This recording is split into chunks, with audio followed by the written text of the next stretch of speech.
The world around us is changing, and it's changing very fast. The foundation of global finance, the US dollar, is facing devaluation, while economies grapple with the challenges of inflation. Amidst these changes, the United States, once an unrivaled superpower, is experiencing a decline as emerging nations rise to challenge its authority. Welcome to the world of geopolitics, where alliances are reshaping, and a new narrative is being written. At the heart of this transformation lies Brics, an acronym that holds the promise of a different future. A new era for Brics nations. Aaron, nearly 24 countries had applied to join the Brics Club. China and Russia vow to create a new multipolar world order.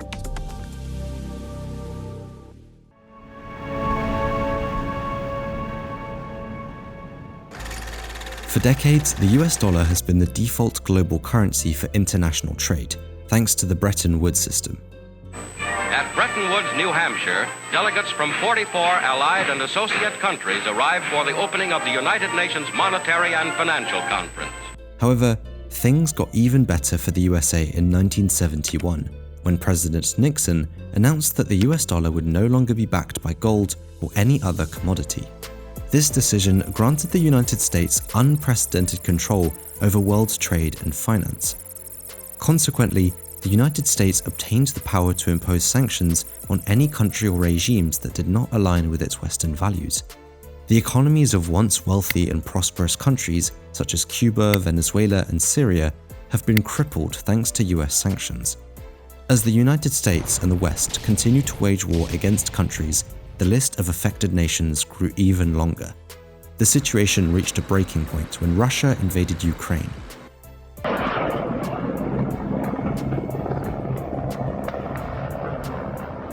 The financial sanctions imposed on Russia were severe, as Western nations cut off $350 billion of Russia's $600 billion foreign currency reserves.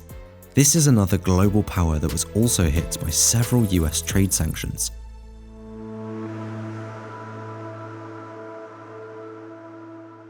Brics, which stands for Brazil, Russia, India, China, and South Africa. These 5 nations are united by a common goal: to challenge the existing global order.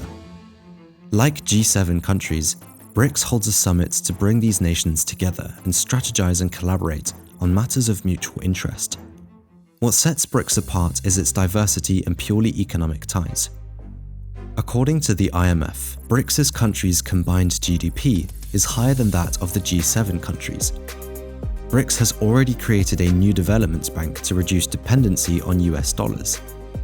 In this race between two opposing global powers, countries are aligning themselves with the side that serves their interests the most. India mirrors this trend, securing a substantial portion of its oil and weaponry from Russia, alongside significant funding from the US for its technology startups. The same trend can be seen in Africa too.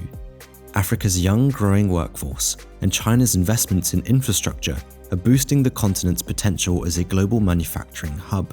China's strong trade partnerships in Africa are highlighted by a $254 billion trade volume in 2021 compared to the US's $44 billion. In the latest Brics summit, 6 new countries joined Brics and 40 new countries requested membership.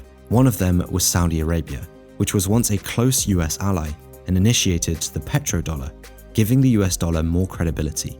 Just a few months ago, China brokered a peace deal between Saudi Arabia and Iran, something that the US was unable to do.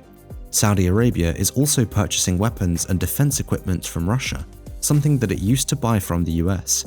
China's Belt and Road Initiative aims to enhance connectivity across continents, while Russia's ventures in the South Pole signify diverse pursuits within the alliance. There are also talks of a new Brics currency, similar to the euro, pegged by gold, but it has yet to come to fruition. As we navigate the currents of change, uncertainty looms. The balance of power is shifting, and the outcomes are far from predetermined. The emergence of Brics signals a potential turning point in the global order, one that holds the promise of reshaping our economy and geopolitical reality.